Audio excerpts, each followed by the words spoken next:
Hello and welcome to what is probably going to be a really long video giving you a complete update of where I am on every game that I've started playing or spoken about in the comments.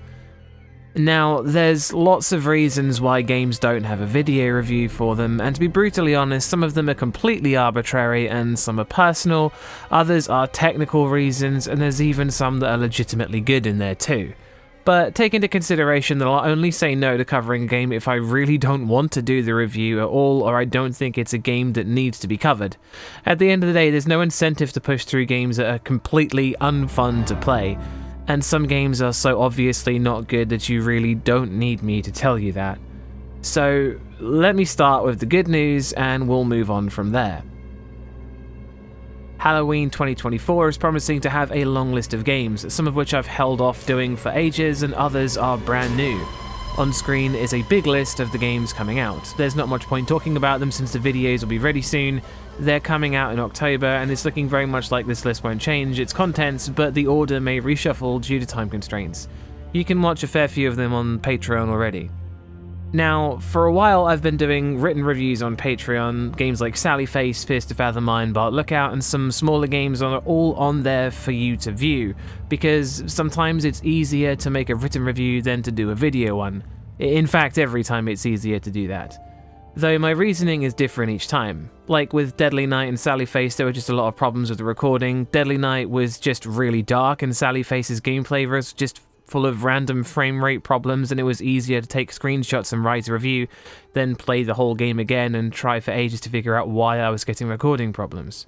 And others just aren't interesting enough to make into full videos, though games like Carcass that I did a written review for ended up as a video for this year's Halloween, so there is hope for some of them. There's a link in the comments to all the written reviews. So now there's games that I've finished playing but haven't done a review for yet. I've recorded Hellcoming, which is a first-person multiplayer horror game where you find and dispose of supernatural things in a cursed building. The game is one of the better multiplayer horror games in the way that at least the gameplay is fun, and whilst it can be a bit frustrating with how aggressive the antagonist is, it's also pretty exciting running away from them. This is one I just haven't felt like writing the review for, so I haven't. It's been a while since I actually played the game, so it's probably out of date because I've left it for so long, but the game itself is good. This is probably the only time you'll see me mention it though. Mothered is a very strange game where you play as a child of a mother who's looking after you in a week-long fever dream of a game. It's really disconcerting and disturbing as well as just weird, but I'm not sure I understood what was going on in it well enough to do a review of it just yet, so I've been holding off on that for potentially another playthrough or some research. Sometimes I like to make sure I understand the story before I write what I thought based on what I learned from playing. This will probably be a video someday. Barbotine or Barbotine is one that I've brought up in a video before, and it's a brief game about body image. I think the game doesn't have a lot to it and it doesn't explain itself either, so it's a bit hard to write about. I didn't have the best time with it, but its atmosphere was pretty great. The Stalked was a more down-to-earth game where you play as a girl being stalked by their ex-boyfriend and you move to your grandfather's house in the country to find that the stalking is still going on. It has a few plot twists but still isn't a hugely interesting game, so it will probably end up as a written review when I finally get around to doing it. Parasocial is a chill as art game where you're playing as a streamer and your face gets exposed online and suddenly you're being stalked by your fans. It's really good with its misdirection, there's a lot of characters you legitimately don't know who to trust. This should be a video that's coming out alongside this video, so hope you enjoy it. Boom End, which is another multiplayer horror game about stealing things from haunted houses. The game is pretty silly and the enemies are very unbalanced, but it was a lot of fun with friends. It's also been through several updates since we played it, so it's due for either a new recording session and hopefully a faster response before the review is several months out of date, like this one is. Mold is a game that was part of a larger collection called the Trash Collection. There's loads of games in there and I'm definitely not going to be covering a lot of them. Mold itself has a solid premise, but the deliberate lack of care that's gone into the game developing process made the game function really poorly with lots of immersion breaking moments. The low budget vibe, which really works earnestly for some games, doesn't really help Mold. It's not so bad it's good, it's just not very good. So I'll probably not end up covering it. And finally, Fear Therapy is another multiplayer horror game, but doesn't really stand out very much. It's difficult to see things, it's mostly just janky and awkward. Neither me nor my friend were able to play the game for very long before we both got bored of it and stopped playing. There's not much of a chance for a review for this one. Next up, there's some free games. I've been saving these up for another 7 free horror games video, but I have amassed quite a few now, and I'm thinking instead of going for a bigger number, maybe 50 or so, and just have a huge compilation of free horror games with links to people to try.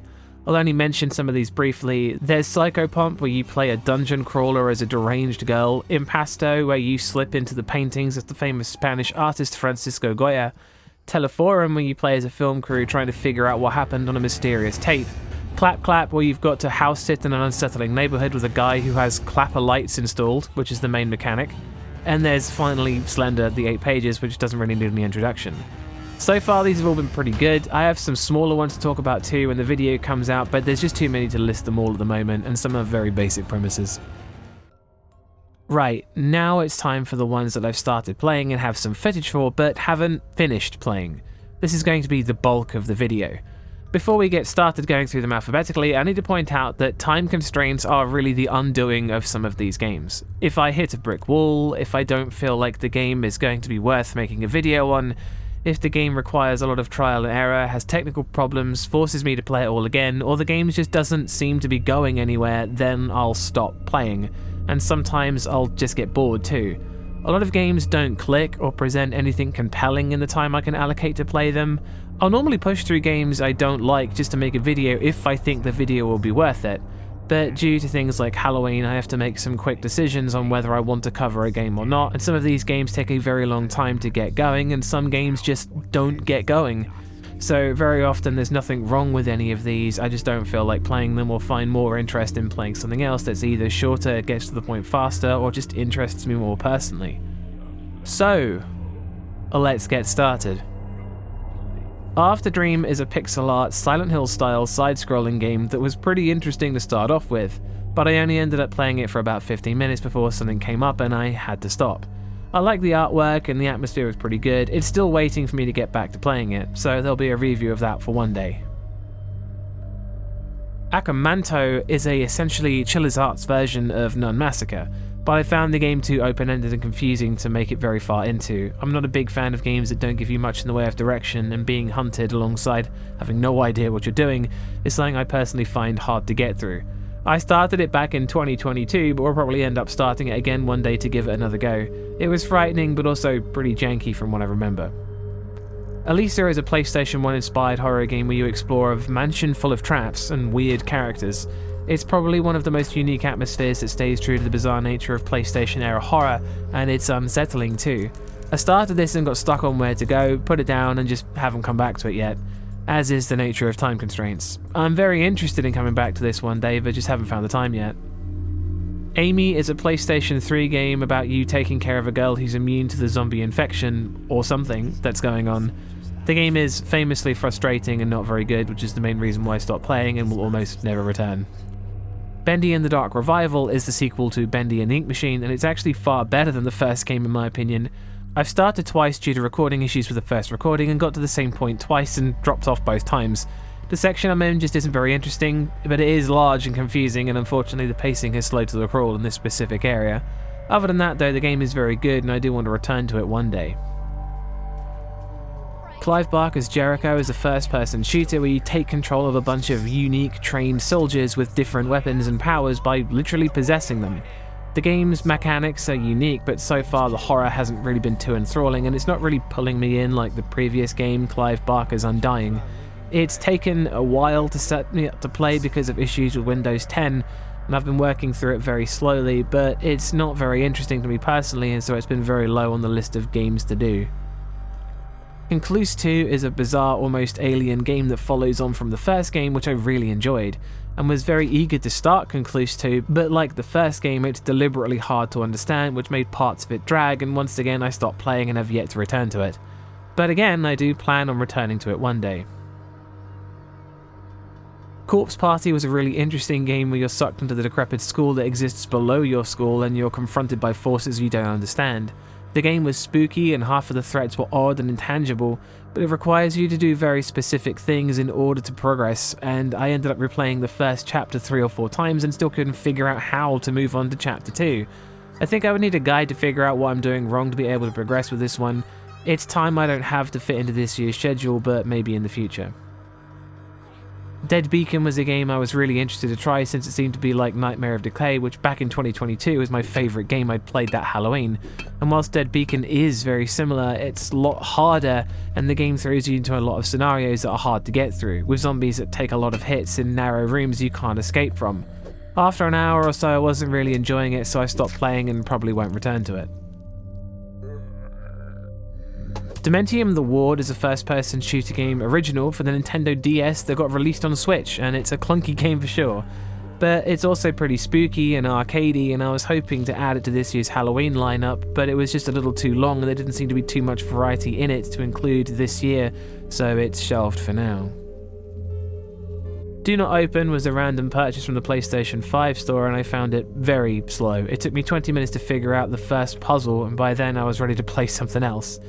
It didn't suck me in at all, but I'll come back to it one day and try it again, but it's really not a high priority. Extermination is a PlayStation 2 exclusive that's similar to The Thing, with you travelling to an Arctic base where some science experiments have gone wrong. The game is a little fussy to control, and its horror elements are pretty low, so I've ended up leaving it. Fobia is another random purchase, this time from the Xbox store. The game is well made and good looking, but I only played it for about half an hour and just wasn't gripped into it at all. This is another game I'll give a go at a later date. Hellnight is a PlayStation 1 horror game about escaping a monster and some cult behaviour, if I remember correctly. It's hard to tell exactly what the game is about because of how long ago I played it. Though its atmosphere was captivating, it's very open-ended and I didn't know what I was supposed to do, wandered around for an hour or so and then stopped playing. This is definitely a game I want to return to though, it has some weird draw to it. IMSCARED is a fourth wall breaking first person horror game that was initially really interesting, but I found all the wall breaking stuff to be the most interesting thing about it, as the rest of the game sadly didn't draw me in at all. I got quite far, but it'll probably have to replay the whole game since my save data is almost certainly gone. So any interest in making the video is quite low. Interior Worlds is a first-person game where you take pictures of spooky paranormal things and walk around empty liminal spaces. I actually really like this game and hope to have a video of it done soon as I've finished playing it. Into the Gloom was a really intense, low-resolution game where you break out of a hospital and find the world is barren and empty. The game has some unique moments, but I put it down and haven't come back to it. Like IMSCARED, I got pretty far into it, but again we'll probably need to play it again from the start since my save data is also probably gone. Labyrinthine is a multiplayer horror game where you seem to explore a gigantic hedge maze and deal with the puzzles and monsters within. The atmosphere was good and the hiding mechanics were interesting, but it took a while to set up and we recorded it at the end of the long day and didn't get to play it anymore and haven't returned to it yet, but maybe one day. Lust from Beyond is a Lovecraftian game about a man who's drawn into the world between two cults, both of which need him for their own purposes. I played quite a lot of this one. The game was pretty good, but the cosmic horror elements and the lust didn't really seem to match up or do much to complement each other in a way. The atmosphere was good, but I was expecting more of a crossover between the game's two selling points.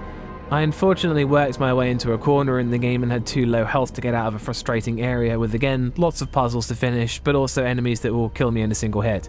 And unfortunately the game has a single save slot and my only option is to replay the last 6 hours of the game from the beginning, which took it off this list for Halloween, but I'll return to it one day, hopefully. Manhunt 2 seems to be more horror focused than the original game, but it's just clunkier and more awkward on PC, which is the platform I have the game on. It only runs on a specific computer that I have, which is just a pain to set up, so the game's been removed from the list until my space situation improves. Materialization of Memories is a wasteland-like horror game where you play as 3 people who seemingly got sucked into a time distortion or something to that effect, and sent into an alternate world. The writing is pretty good, but the developer who gave me the key was right that the game is very difficult, and as a result I've not had much luck in getting very far and had to stop it for now though. But if you like the idea of the game, then the link to the Steam page will be in the description. My Beautiful Paper Smile is a stylish, bleak dystopian game about conformity and escaping, I think. I played a little bit of it, but it was removed from my to-do list because of lack of Patreon interest in the polls that it was in, so I ended up not returning to it, but hopefully will do one day because it just looks really interesting. My Friendly Neighborhood is a first-person shooter with puppets similar to Sesame Street, where you, as an electrician, are trying to disable the antenna that keeps broadcasting the puppets live.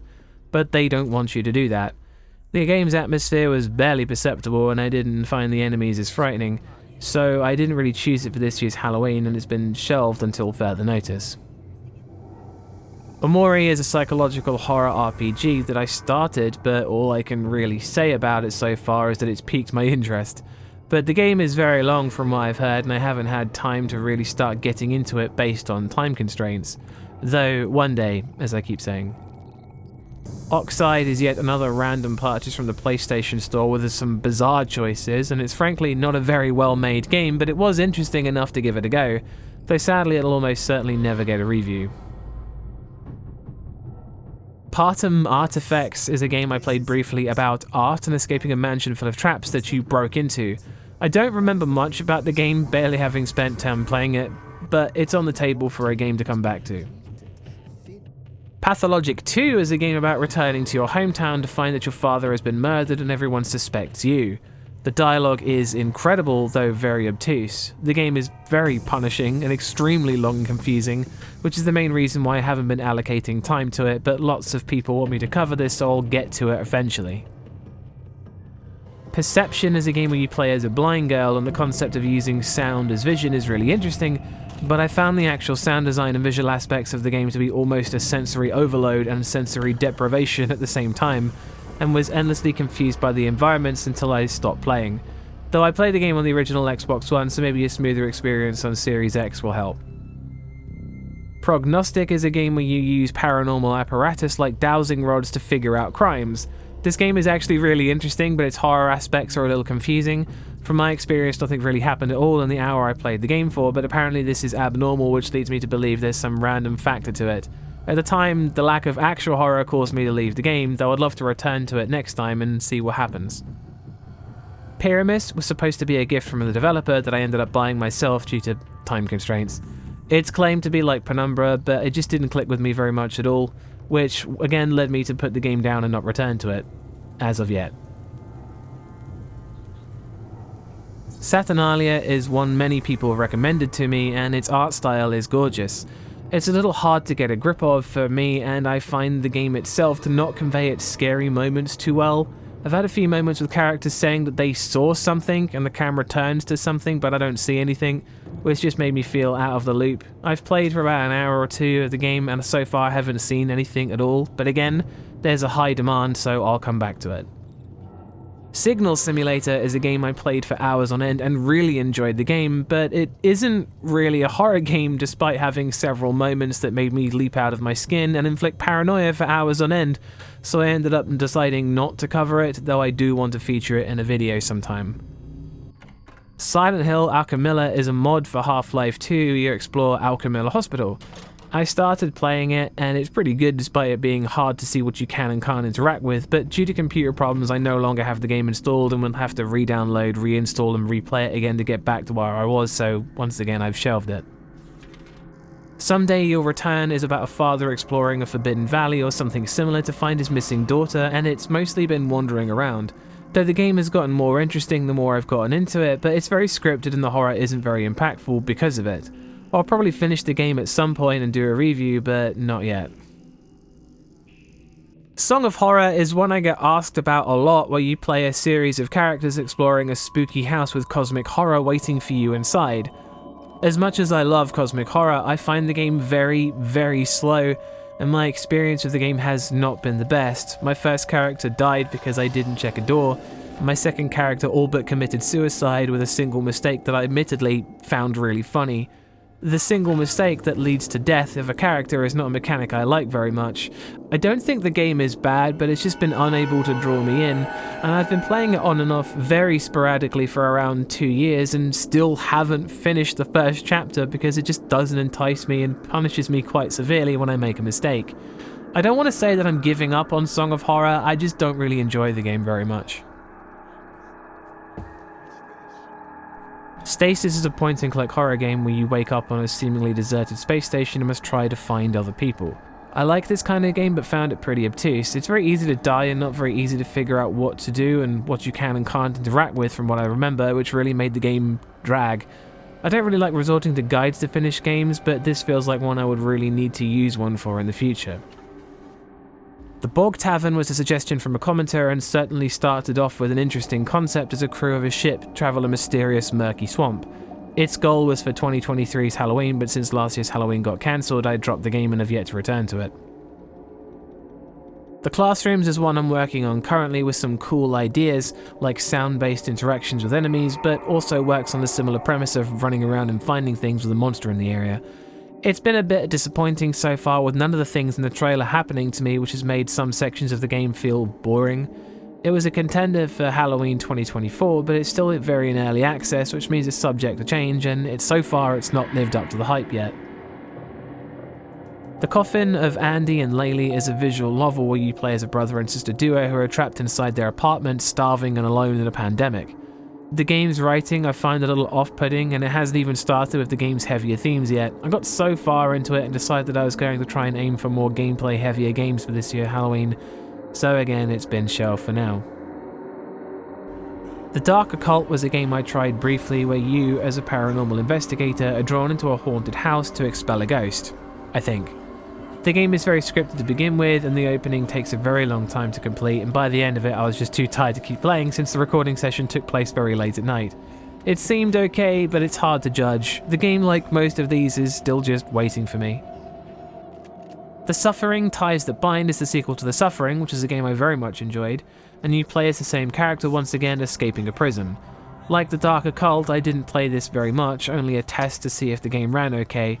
There's not much to take away from the few moments of gameplay. The sound design was very abrasive and the game feels like it's speedrunning the intro, which is a bit off-putting, but it's still there waiting for me to get back to it.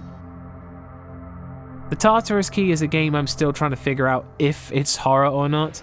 You play as a girl solving puzzles to escape a room, and whilst there's some really interesting parts in it that are definitely horror, the game itself is up for debate, so I've been putting that on hold as well. Tormented Souls is another game that I've been asked about a lot, where you wake up in hospital with one eye removed and must figure out what happened to you and explore your past as ties to the place. It's an old school survival horror and it's got that appeal to it, but I've started the game twice and found that I just can't seem to click with the combat at all, and suffered massive injuries with no healing items or ammo by the time I get to the next save point. I'm dead in a single hit and there's enemies everywhere, and now I'm looking at starting the game a third time and just hoping to do better once again.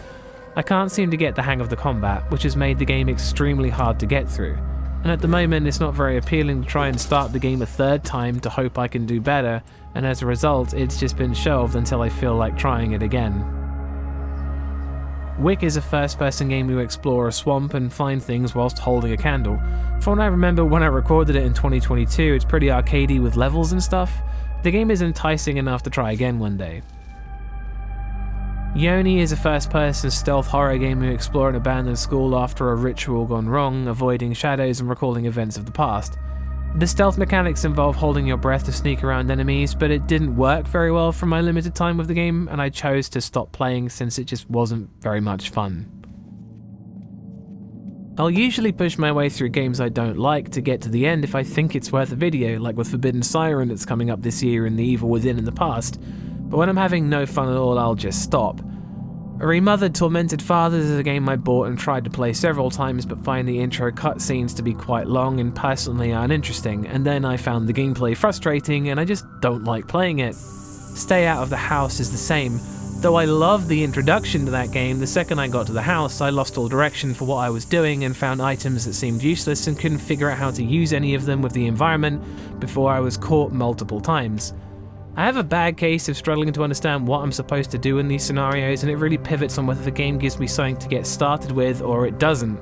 I finished Cannibal Abduction, which has similar premise, but I don't know if I'll ever return to Stay Out of the House.